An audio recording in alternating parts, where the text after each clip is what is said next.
Mac Gargan was just a guy trying to make a living as a private investigator, but man, life was not easy. He was frustrated and angry, and then one day he got an offer, an experiment that would change everything. They turned him into Scorpion, gave him a suit, and made him stronger, but that wasn't enough. He wanted more. Well, then came the symbiote, a living, breathing thing that slithered into his life and took hold. Suddenly, he wasn't just Mac anymore. He was Venom. Sharp teeth, claws, hunger. And Norman Osborn? Yeah, he saw potential. He gave Gargan a serum a whole new look. And now he wasn't just Venom, he was Dark Spider-Man. And let's just say that things got messy. His new spider sense kicked in, his mind got darker, and before he knew it, he was all in. The real Spider-Man, his reputation? Yeah, that was all torched. If you thought this was dark, wait until we get into Spider-Man Chasm here in a little bit, so stick around. Things were finally looking up for Peter Parker. No bad luck, no big disasters, but then Otto Octavius changed everything. Otto was dying, radiation poisoning, no way out, but he had one last trick, swap minds with Peter, and just like that, Otto swings through the city in Peter's body while Peter is stuck in Otto's failing one. Otto won, or so it seemed. With Peter gone, Otto decided he would be a better Spider-Man, a superior Spider-Man. Smarter, stronger, but his way of fighting crime? Brutal. He took down criminals with no mercy and even killed the villain Massacre. He didn't follow Spider-Man's rules, he made his own. And the Avengers? They noticed that something was off. Meanwhile, Otto was making enemies, some big ones. The Green Goblin saw what was happening and built an army to take him down. And when everything fell apart, Otto had to face the truth. He wasn't the superior one, Peter was. And when he realized that Peter's mind was still inside, buried deep, he made the only choice he could. He let Peter take back his own body just in time to stop Goblin's attack. Something went horribly wrong. On Earth 11080, Spider-Man got infected. Not with the cold, not with the flu, but with something much worse. A deadly virus that turned people into monsters. Flesh-eating, mindless, unstoppable. And he was the first, Patient Zero. It all started with the Punisher. Somehow he let the virus loose and Spider-Man was the first to fall. The whole world watched as the infection took hold. And then, live on TV, Spider-Man did the unthinkable. He ate the Rhino, right there for everybody to see. After that, there was no stopping it. The infection spread. Spider-Man lost himself completely. No more Peter Parker, no more hero, just hunger. He ruled over what was left of New York, leading an army of infected. The Punisher, still uninfected, fought his way through the chaos. He had one mission, save Mary Jane. She was pregnant, and Spider-Man, despite everything, had ordered her rescue. The Punisher did what he did best, took down anybody in his way. He saved Mary Jane, but when it was all over, he still had one more job left to do. Spider-Man had started this, and so Punisher ended it. Patient Zero was no more. Something was wrong with this Peter Parker. He wasn't a hero, he wasn't a friendly neighborhood Spider-Man, he was the Spider, and he was a killer. He came from Earth 15, a place where he used his powers for all the wrong reasons. He robbed, he hurt people, he did whatever he wanted to. The courts threw everything at him, 67 life sentences. It didn't matter, he escaped. And then he found something that made him even worse, a symbiote. But not just any symbiote, Carnage. Now he was unstoppable, stronger, faster, meaner, a perfect mix of Spider-Man's powers and Carnage's insanity. He joined Weapon X, a team that traveled the multiverse, fixing broken worlds. But their way was brutal. No second chances, no mercy. And the Spider? He fit right in. For a while, he followed the rules, but killers like him don't stay in line forever. He went rogue and tried to take over everything. He wanted the entire multiverse under his control, so the Exiles weren't having it. They hunted him down, and they stopped him. Kraven the Hunter was always the best at what he did, tracking, hunting, and never missing his mark. Born into an aristocratic family, he lived for the thrill of the chase. But one hunt changed everything. Deep in Zimbabwe, chasing a legendary lion, he found something else. A giant spider attacked him, sinking its fangs into his flesh. The venom didn't kill him, it transformed him. When he returned to New York, he was no longer just Kraven. He'd become something more, something far more dangerous. J. Jonah Jameson hired him to eliminate all the animal-themed villains in the city. But Kraven had his own plans. With his new abilities, he became stronger, faster, and nearly unstoppable. His obsession with proving himself as the greatest hunter took over. He tracked down Rhino, Black Cat, and Madam Web, taking them all as trophies. He didn't hesitate, he didn't show mercy. His strength came from a special potion, a mix of rare jungle herbs. It gave him abilities beyond any normal human, making him nearly as powerful as Spider-Man. He could take massive blows, survive deadly falls, and barely slow down. His body resisted aging, keeping him in his prime for decades. His senses sharpened beyond human limits. He could see further, hear the faintest of sounds, and track scents like a wild animal. Even without powers, Kraven was dangerous. He moved with the skill of an Olympic athlete, struck with perfect precision, and knew every pressure point that could disable an enemy. Plus, his mastery of poisons and tranquilizers made him even deadlier. He wasn't just strong, he was smart, always staying ahead of his prey. But there was a price for his new resurrection. A flaw in the ritual made him nearly immortal. Nobody could end his life except for Spider-Man. His daughter once stabbed him through the heart, but he survived. He could fight, he could hunt, but he could never truly die. That was until Kane, Spider-Man's clone, stopped his heart just long enough to break the curse. For the first time in years, Kraven was mortal again. And now, everything had changed. Zombie Spider-Man. Yeah, it's exactly as bad as it sounds. Earth 2149 was already doomed. A deadly virus turned heroes into flesh-eating monsters, and when it reached Peter Parker, there was no stopping what came next. He tried to save Aunt May and Mary Jane, but instead, he ate them. The friendly neighborhood Spider-Man? Gone. Now he was one of the infected, hunting down anybody who was still alive. The worst part? He liked it. Alongside other zombified heroes, he tore through the world, leaving nothing behind. And when there was nobody left to eat, they looked to the stars. Together, they took down Galactus, devoured him, and absorbed his power. Now they weren't just zombies, they were cosmic zombies. But even monsters have regrets. Peter remembered who he was. He hated what he had done. He'd spent decades as a mindless predator, but somehow, his guilt never faded. When he finally got the chance, he turned on his fellow zombies, doing everything he could to stop the infection from spreading across the multiverse. Too little, too late, but in the end, at least he tried. Ben Reilly wasn't just any Spider-Man, he was a clone, created by the villain Jackal. He was supposed to destroy Peter Parker, but instead he became a hero. He took the name Scarlet Spider and even became Spider-Man for a while. Now things seemed really good, and then everything fell apart. Ben joined the Beyond Corporation, hoping for a new start. Now that was a bad idea. They wiped his memories, leaving him lost and broken. With no past, no identity, and nothing to hold on to, he changed. Scarlet Spider was gone, and now he was Chasm. But Chasm wasn't just another villain. He was angry, confused, desperate to be whole again. He didn't care who got hurt along the way. Teaming up with Goblin Queen and Hallows Eve, he unleashed chaos. His goal? Get back what was taken from him. But the deeper he went, the further he fell. It was honestly hard to hate him. He'd been through way too much, but every time he got a second chance, he threw it away. No matter what name he took, Scarlet Spider, Spider-Man, or Chasm, Ben Reilly always ended up on the wrong side. And this time, there was no coming back. Apocalypse had big plans. He wanted to take over the world and reshape it in his image, and he needed the strongest warriors by his side to do it. So he chose 4. Angel became Death, Blob became Famine, Cable became War, and Peter Parker, he became Pestilence. This wasn't the friendly neighborhood Spider-Man anymore. Apocalypse mutated him, twisted him with cosmic technology, and gave him terrifying new abilities. I'm talking more arms, poisonous fangs, and a body designed for destruction. He didn't protect people, he infected them. He spread sickness wherever he went, and he loved it.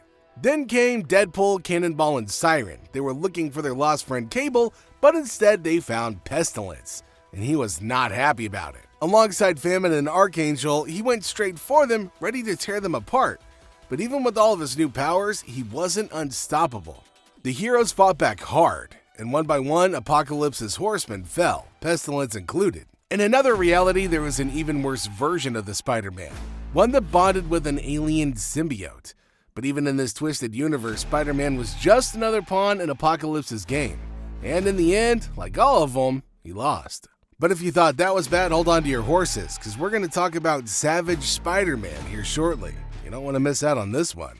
The Darkhold, an ancient book filled with dark magic. It can twist minds, break souls, and turn heroes into nightmares. And when Spider-Man read from it, his world changed forever. So it all started when the Scarlet Witch needed a team to stop Dr. Doom from unlocking the book's full power. But reading the Darkhold came with a price. Each hero saw a twisted version of their reality. And for Peter Parker, it was pure nightmare fuel. His world was falling apart, literally. The unraveling, a deadly force spreading like a virus, was tearing everything to pieces. And he was the only one who could stop it. But he wasn't the same Spider-Man anymore. Desperate to save his city, he went to terrifying lengths. He used Otto Octavius and others as human webbing, stitching them together to hold reality in place. And when that wasn't enough, he turned on his own friend, Reed Richards. Stretchy, durable, perfect for the job. Peter ignored Reed's pain, his screams, his begging. All that mattered was saving the city. But even after all of that, he still lost. Gwen Stacy was taken by the unraveling, and that was it. Whatever was left of Peter Parker disappeared. The Darkhold had him now. Patton Parnell wasn't like the other Spider-Men. No hero, no sense of justice, just a hunger. And when that hunger took over, nothing was safe. Patton lived with his Uncle Ted, a cruel man who abused him and tortured animals. Patton didn't care much about people either. He spied on his neighbor, Sarah Jane, and kept to himself. But one day, she asked him to help expose illegal experiments at Alcorp Industries. He went along, and in the lab, a giant red spider caught his eye. It bit him, and that's when everything changed. That night, he felt different, starving. He ate a mouse, then a cat, and when his uncle tried to punish him, Patton changed. His body twisted into something inhuman and he attacked. The next day, he lured a school bully to his house, then a little boy, and when Sarah Jane came looking for him, he kissed her and then hit her. But there was something worse inside of him. The spider that bit him didn't just give him powers, it gave him a way to spread. The eggs. He tested them on his uncle, on the boy, and now on Sarah Jane. Before he could do more, a greater predator arrived, Morlun. He tore into Patton, ripping him apart before draining the life from his body. Sarah Jane ran, but by morning it was too late. Hundreds of baby spiders crawled out of the marks on her neck. Spider-Side wasn't just another Spider-Man clone, he was something worse, stronger, deadlier, and completely out of control. Created by the Jackal, he was supposed to be the perfect version of Peter Parker, but Spider-Side didn't care about being Peter. He thought he was real, and everybody else, just in his way. And when he snapped, he went after Mary Jane, Peter, and Ben Reilly with full force. But Jackal wanted bigger things. He wanted Spider-Side to wipe out thousands, and he did. Poisoned entire cities, killed so many that even Jackal had to lock him away. But that didn't last for too long, because Spider-Side broke free, started dating women, then killing them. Meanwhile, he got close to Ben Reilly by pretending to be somebody else, but ultimately Ben caught on, and that's when things got messy. Spider-Side wasn't just strong, he had all of Peter's powers plus more. Super strength, super speed, super reflexes, wall crawling, spider sense. But then there was the weird stuff. He could stretch, shapeshift, turn his hands into weapons, even turn into liquid. He could make clones of himself, but the more he made, the harder it was to think. And if that wasn't enough, he could also mess with minds, made Ben's spider sense useless just by standing next to him. Fighting him wasn't like fighting Peter. He had no rules, no limits. He had no problem tearing through anything in his way. Brian Cornfield was just a regular kid, loved Spider-Man, looked up to him. Then his mom got attacked by muggers and everything changed. He didn't see Spider-Man as a hero anymore. He saw him as a failure, somebody who wasn't there when it mattered the most. And that hatred, it got noticed. The Darkhold dwarf showed up with an offer, power, revenge. All Brian had to do was take the deal, and he did. And just like that, he wasn't Brian Cornfield anymore. He was Spider-X. He had all of Spider-Man's powers, but twisted. Stronger, darker. His body, less man, more monster. A real-life spider with fangs, claws, and venom that could kill in seconds. He told himself that he was fighting crime, but his way of doing things? Too brutal, too violent. People were terrified. And when the Midnight Suns heard about him, they weren't about to let it slide. Ghost Rider, Blaze, the Night Stalkers. They came after him. As Spider X, he fought them all. But his biggest fight, Zax, a walking storm of pure electricity. And that battle, his last. Peter Parker's life was just like the usual Spider-Man story. Got bit by a spider, got powers, started fighting crime, and everything was the same until he got rid of the Venom symbiote. That thing found Eddie Brock, turned him into Venom, and just like that, Spider-Man had a new worst enemy. Every battle was brutal, every fight was personal. Peter always wins, but he can't bring himself to kill Eddie. So, he did something else. He took the symbiote back. What happened to Eddie after that? Nobody knows. And then came the Poison War. A venomized Doctor Strange showed up pulling together a team of Venoms from different worlds. Peter got dragged into the fight, and when he saw the Venom from Earth 616, he was not happy. In his world, Eddie was a monster. He didn't buy this whole changed man act, but there was no time to argue. Poison Hulk attacked, and Peter and Venom barely escaped. They had no choice but to work together. Peter told Eddie what he knew about the poisons, then came the next fight. Poisoned Dr. Octopus and a couple of unbound poisons. Peter kept warning Eddie not to let him touch him, but that moment of distraction, it cost him. Poisoned Doc Ock grabbed him. He told Venom to run, but Venom refused. He fought like an animal to save Peter. But then came the trick. One of the poisons took the form of Aunt May, and Peter hesitated.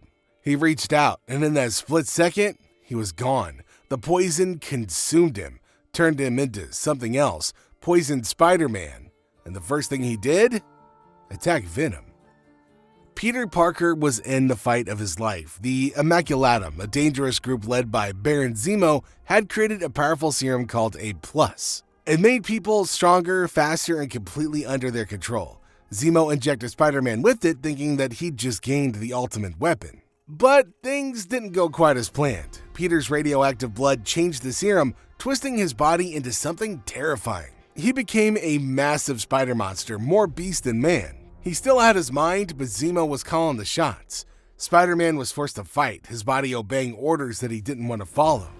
And then something happened. The serum mutated again. The monster side faded, his mind sharpened, and suddenly he was stronger than ever. Peter wasn't just back, he was smarter, faster, and completely in control. And Zemo never saw it coming. With his new abilities, Spider-Man took down the group, destroyed A+, and made sure that nobody would ever use it again. But after everything, one thing was clear. Peter Parker had changed. He'd been a hero, a monster, and something in between. And now, nothing would ever be the same. Peter Parker always believed in doing the right thing, but on Earth 8351, things went really differently. After a mission with Wolverine in Russia went wrong, Peter accidentally took a life. And that moment changed everything. Instead of going back to his old life, he stayed with Wolverine, training to become an assassin. This Spider-Man wasn't holding back. He was one of the deadliest fighters in the world, taking down enemies without hesitation. He fought Black Widow and won. He dodged bullets like they were nothing. His spider sense, sharper than ever. He could predict what was going to happen before his enemies even thought about it. And he didn't just rely on his webs. He had guns hidden in his web shooters.